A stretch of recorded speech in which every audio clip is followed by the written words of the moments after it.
Devin Levi watch is on.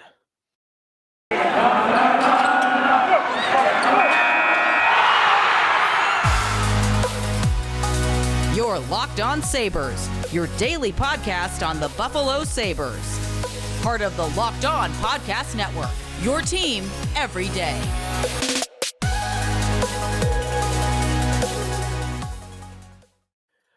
Thanks for making Locked On Sabres your first listen every day. We are free and available wherever you get your podcast. Joe DiBiase beginning the week with you, an important week and maybe the final important week of the Sabres season, depending on how it goes. A matchup with the Toronto Maple Leafs on Monday night. Everything's a must-win from here on out. But we've got some games to preview for you, including the Toronto matchup, injury updates, a lot of injury updates actually for you for this Maple Leafs game. Also, we got prospect news and sneaky good bets a little bit later on as we take a dive into the standings and where we are at. So all that at Sneaky Joe Sports on Twitter. If you want to check out the podcast account on YouTube, feel free to search Locked On Sabres on our YouTube channel where you can watch the show. And again, thanks for making us your first listen every day. We are part of the Locked On Podcast Network, your team every day. Real quick, on the Saturday affair against the New York Rangers, Patrick Kane scores in his return to Buffalo. And not that his goal was pretty, right? It was a bank shot off a defenseman. The Rangers get a 2-1 win in overtime. Jeff Skinner scoring the lone Sabres goal. I actually thought the Sabres played great in that game. A better Rangers team that is headed to the playoffs, that is top 5 in the NHL in standings. The Rangers are great, and they had their star goaltender in there, in Igor Shesterkin. And I thought the Sabres outplayed them for most of the night, and they should have had the game. They should have had the game, but honestly, I hate to put it all on one individual, and there were others that fell short as well. But Victor Olofsson, you know, he's got to be not quite the goat head of the game, but he was the goat, the old meaning of the word goat against the Rangers. 2 times he should have buried easy goals that were set up for him by incredible Rasmus Dahlin efforts that should have won the Sabres the game. And Olofsson fanned on the first one, didn't lift the second one, and he really let the rest of his team down. He is paid, and he is on this team to do one thing, and that is score goals. He is not scoring goals right now. Just one goal in recent memory, and it was in a 10-4 loss to Dallas late in the game. So he has not done much for them. And we've got news on him, maybe a healthy scratch for Monday night. A little bit on that a little bit later on. But we'll talk more about Sabres and Leafs in a little bit. The standings are just, I don't even want to look at them. I don't even want to look at them. I woke up Monday morning, and every day for months I've been opening up the standings very early on just to see what happened the night before, where they are in the standings, how far out of the playoff spot they are, or maybe they were in a playoff spot for days on end. And as it stands today, the Sabres are 7 points back of a playoff spot. They are three games in hand still on the New York Islanders. They did gain 1 point over the weekend by taking the Rangers to overtime. The Islanders lost in regulation. Ottawa's lost 2 in a row in regulation. Florida lost in overtime, so they stayed even with them. Although they're 4 points back, so I shouldn't really say that they're even. You know what? They're still live, but it's really slim, their playoff chances. As it stands today at puckluck.com, the Sabres are at 3.4% to make the playoffs. When they win over the Maple Leafs, they will get up to about 6%. But they lost, they are going to be below 3%. 2.2, I think, is the where they'd be. 69 points, 65 games, 7 behind the Islanders. I'll say this, you can forget about the Penguins. Forget about them. Don't worry about what they're doing night to night. Root for them to win if they're playing any of these head-to-heads against the Islanders or the Panthers or the Capitals. The Penguins are 9 points ahead of the Sabres, and the Sabres only have 1 game in hand. They are not going to track down Pittsburgh 9 points back with 16 games to go. It's not going to happen. Islanders, maybe. We're still in the range where we could say, hey, they win their 3 games in hand and they win their head-to-head against the Islanders, and boom, they're above them. We could still say that. But that's a lot to have happen. So that's why their odds are so low. And now they have to catch Ottawa, and they have to catch Washington, and they have to catch Florida. They have 4 teams to jump in the final 16 games. And the way that I'm looking at the standings right now, before we get into Devin Levi, because he's going to be really the main topic of our show today. The thing I'm most interested about the Sabres, honestly, right now. The Sabres have 6 games between today and Saturday, March 25th, at the end of the month. That day is important because that's the day the Sabres play on the road again at the New York Islanders. 6 games in the middle. At Toronto, at Washington, at Philly, home Boston, home Nashville, home New Jersey. 6 games. And then they play the Islanders, the team they're trying to track down. What do the Sabres need to do to have that game on March 25th still be important? I think in those 6 games, they've got to get at least 9 points. That's a lot to ask in that stretch. There are some good teams in there. Toronto, most notably, New Jersey, of course, Boston on pace to set an NHL record. There are great teams in that stretch. 3 softer opponents, but 3 great teams. Can they get 9? Beat the 3 teams that you're supposed to, pull off another upset, and take another team to overtime. Not likely, but the Sabres are capable of that. They've shown this year they are capable of that type of stretch. They need that stretch to make that game on Saturday, March 25th against the Islanders important. So that's I'm looking at these, these stretches of games in different segments. And this is the next segment. 6 games leading into a massive game, hopefully. But we'll see what they do. They could lose 2 of their next 3 here, and that game will be dead already. So we'll talk about the Leafs game a little bit more later on. I'll sneaky good bets as well. But Devon Levi. Time to talk some Devon Levi. His season at Northeastern, I wasn't rooting against Devon Levi, but his season is over. Probably at Northeastern. They are outside the top 15. You got to be in the top 15 to really have a reasonable shot at making the NCAA tournament. It's a smaller tournament in hockey than it is in basketball. So, with his season coming to an end, again, most likely, the Sabres are going to want to sign Devon Levi. That's already out there. Elliot Friedman has reported that Buffalo wants to sign him. I don't expect that to happen in the next couple of days. Devon Levi watch, to me, really ignites Sunday night. The thing about Sunday night and why that's notable, that is the day of the NCAA selection show on ESPN. I think ESPNU, I'm assuming. Maybe it's ESPN2. But ESPN will carry the NCAA selection show for hockey. And that is when we'll officially find out that Northeastern is not going to the tournament. His college season officially being over. I bet then Kevin Adams makes the call, and they try to sign him. I'm expecting him to sign. He's been wooed by the organization, right? Like the Pagula is having him in a box at the U.S. Open for tennis. Kevin Adams talking glowingly about him. Them really clearing the decks. I've criticized that, but they've cleared the decks for him to come in and play. They've done everything they possibly could to get him to sign right now. And I think he's going to sign. He's done all he can do with college. He's not going to win the national championship. Northeastern is just a middling, college hockey program. They're not a powerhouse. And the chance that they win the NCAA tournament is very low. He's won goalie of the year twice now. He's probably not going to win the Hobey Baker, but he might never win the Hobey Baker as player of the year. He's up for Hockey East player of the year this year. Like he's accomplished about all he's probably going to at Northeastern. And now the Sabres are going to want him. And I think they might put the pressure on a little bit more, maybe even more than they did last year. So maybe Levi signs on Monday. The question for me isn't even really whether or not he'll sign. I guess he could go back, but I'm not expecting that. My question is, if he does sign, where does he go?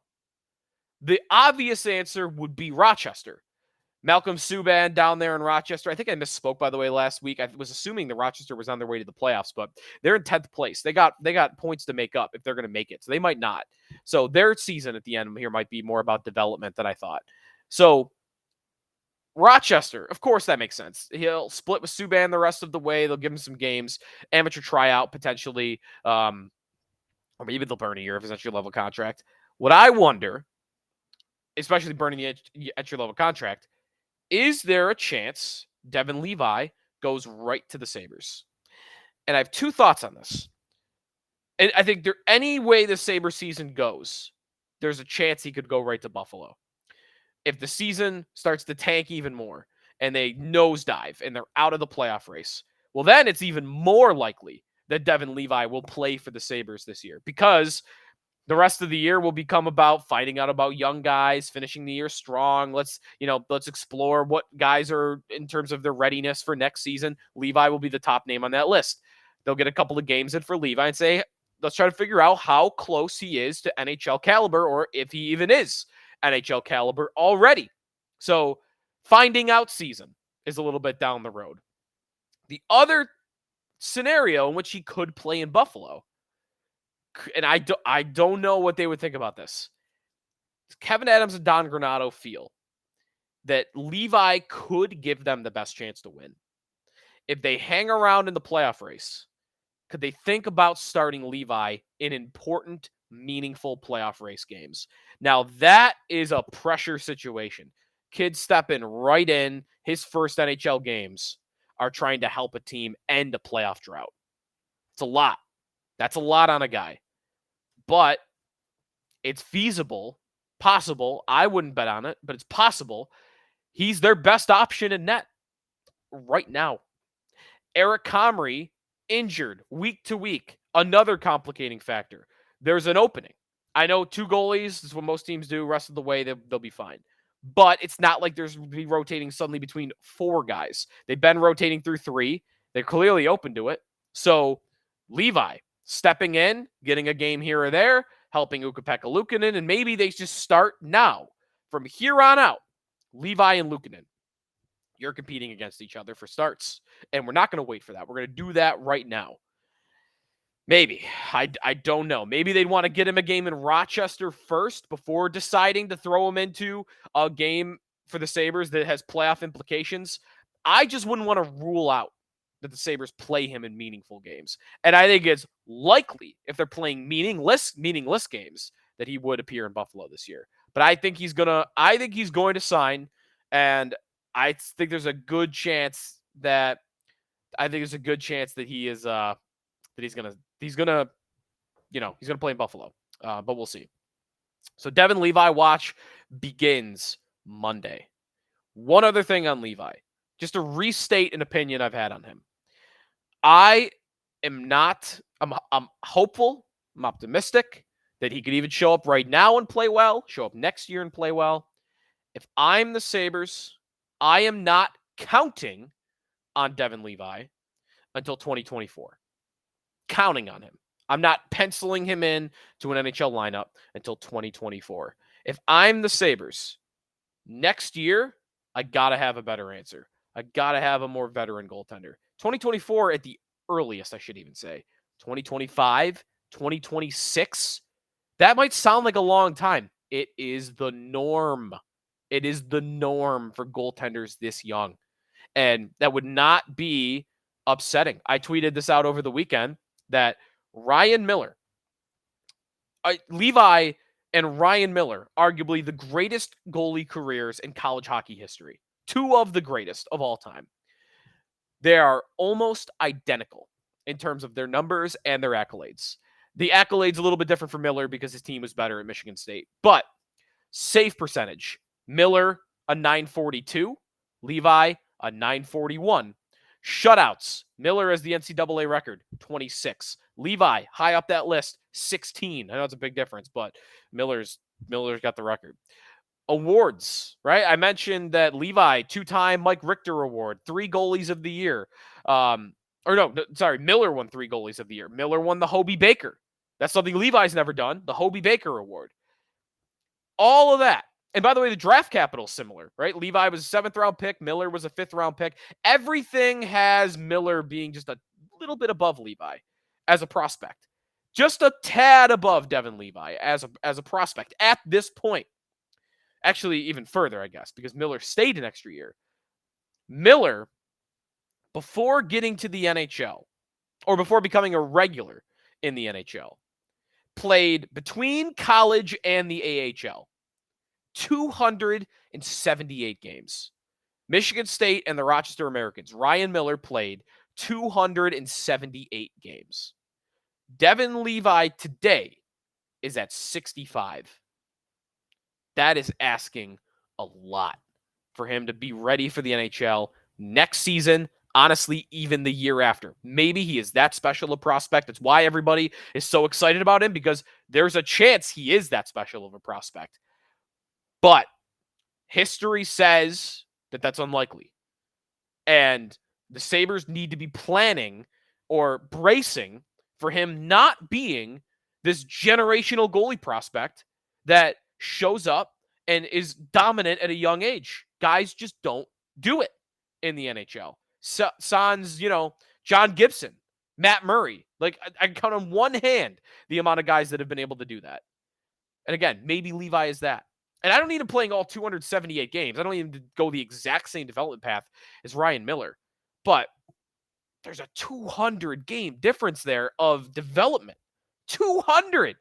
That's a ton. And I think Levi needs to be a little bit higher than 65. Maybe he's at 150.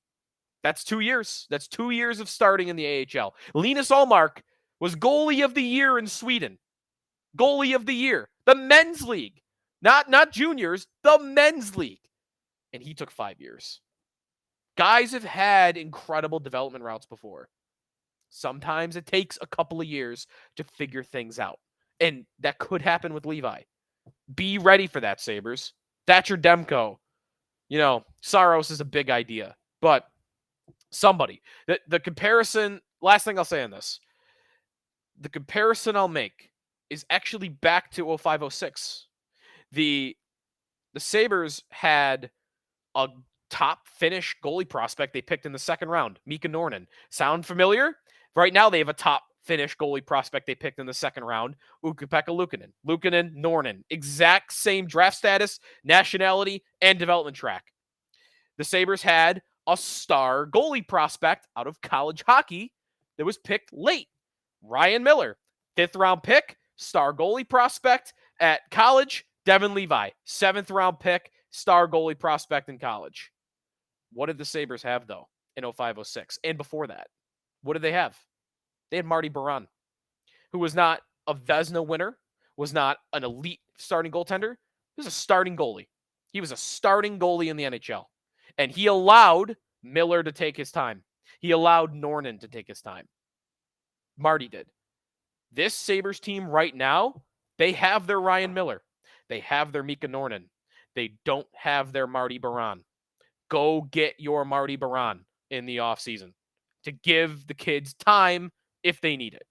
Just to have it back there. And by the way, if they turn out to be great, like Miller did, then guys like Marty Biron hold their value. They traded Marty Biron at the 07 deadline. They got enough draft capital to bring in Dinas Zubris. They got value for him. He went to start in Philly. You trade for Thatcher Demko and decided 2 years that, hey, our Luukkonen and Levi could take over the net.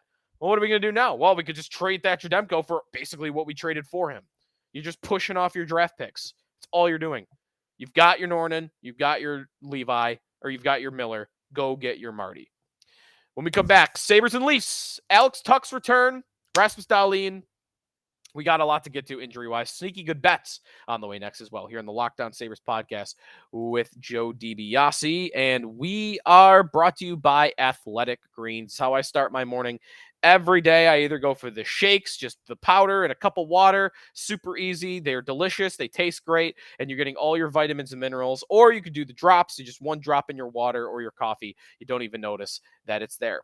It's lifestyle friendly. AG1, whether you are keto, paleo, vegan, dairy-free, or gluten-free, contains less than 1 gram of sugar, no GMOs, no nasty chemicals, or artificial anything.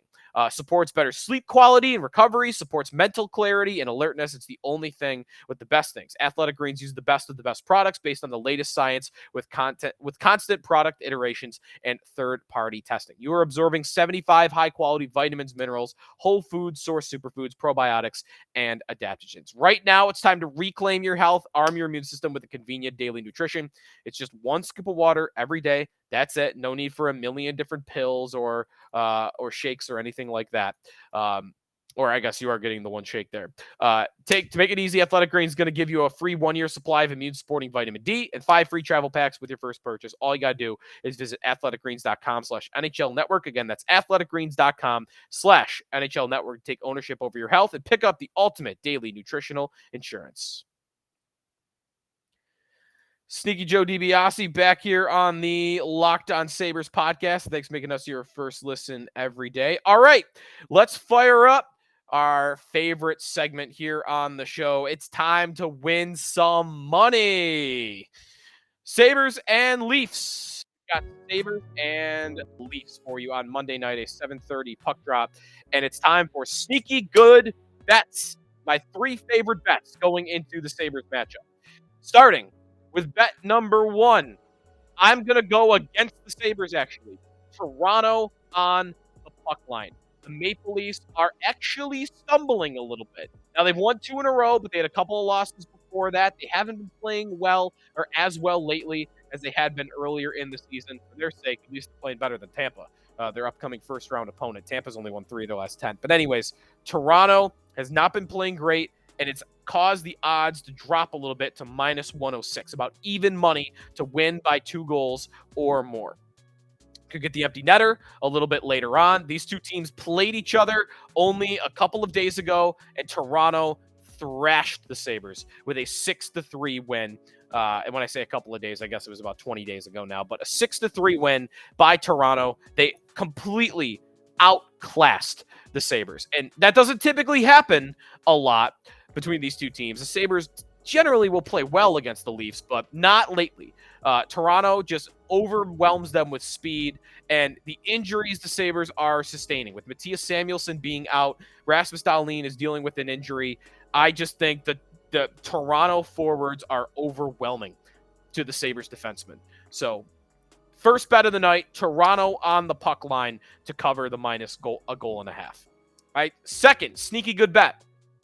Craig Anderson, over 32 saves at +116. The Maple Leafs are going to get their shots. They always do. The Sabres are one of the most high-event teams in the NHL. Now, looking back, that Sabres-Leafs matchup from last month, Sabres only allowed 29 shots on the Toronto Maple Leafs. But the game script really played into that. The Leafs were up 5-0 in the second period and then completely let off the gas. If the game was closer, then I think Toronto would have had more shots. I mean, they completely they didn't want to do anything in the third period. They just wanted to get out of the game healthy. This game, I don't see being a 5-0 affair, even if I have Toronto covering the puck line. I think Craig Anderson will be tested over 32 saves and get a little bit of plus money here at +116. And for you non-bettors out there, that'd be, if you bet 100, you would win 116. Third sneaky good bet of the game. I am going with J.J. Peterka. J.J. Peterka at +490 to score a goal in this game. Now, why are you getting such long shot odds? I mean, if you've been watching the Sabres night to night, you'll know it's because J.J. Peterka has not scored very often in recent memory. In fact, Peterka, in his last, going back 30 games, 31 games, 1 goal. That's it. But he's playing a lot better as of late, and it's earning him more ice time. After playing less than 13 minutes for 7 games in a row, last 3 games in terms of ice time for J.J. Peterka, or 5 games, I should say, 16-19, okay, 11:51, all right, back down, 14:04, okay, 16:55, 15:42, he's getting more ice time, he's on the second power play unit, and he's the right flank on the power play, which means he's getting the one-timers on that line. He's almost scored repeatedly in the last couple of weeks playing on that side, just on 5-on-4 situations. Back with Dylan Cousins potentially on the second line, gives him more opportunities on the 5-on-5. still getting him at plus 490 with that goalless streak really baked in. I like JJ Peterka as an anytime goal scorer at plus 490. And those are sneaky good bets for you here on this Monday night between the Sabres and the Maple Leafs. So we got that for you. What the quick other preview for the game tonight? I mentioned some of the injuries. The Sabres are dealing with a lot. Alex Tuch's return, maybe. We don't know yet. Don Granato said that there's potential for him to play, and they'll really learn more right before the game. So maybe he'll test. He's going to be tested out in warmups. Tuch being back would be a huge bonus. They have missed him a lot on that top line. No one's missed him more than Tage Thompson. Tage Thompson has half the space out there to do what he does when Tuch is not there. Even with Jordan Greenway, it didn't have the same effect.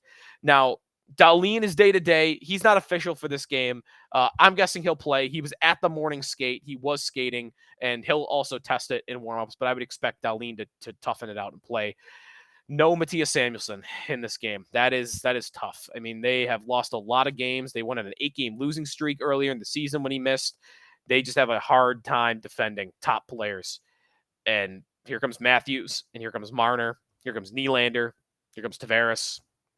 Tough to not have Samuelsson. Arguably the Sabres' best defensive defenseman. I'd put him second behind Dahlin, but you can make the case. And he will not play tonight. And because there was didn't see pairings at practice, we don't know who's going to be skating with Dahlin. I might go Ilya Lyubushkin because of his defensive prowess, but we'll see what the Sabres end up doing. Have to win. They've lost 6 of their last 7. I mentioned this is their 6-game segment between now and the Islanders game where they're going to have to win. I think 9 of 12 to make that game on March 25th important for a playoff spot. All right, that's going to do it for us today here on the Locked On Sabres podcast. Thanks for making us your first listen every day. And now go make your next listen Locked On Game to Game. Every moment, every top performance, every result, Locked On Game to Game covers every game from across the NHL with local analysis that only Locked On can deliver. Follow Game to Game on Locked On NHL, available on the Odyssey app, YouTube, and wherever you get your podcasts. Talk to you tomorrow, hopefully after Sabres win here on Locked On Sabres.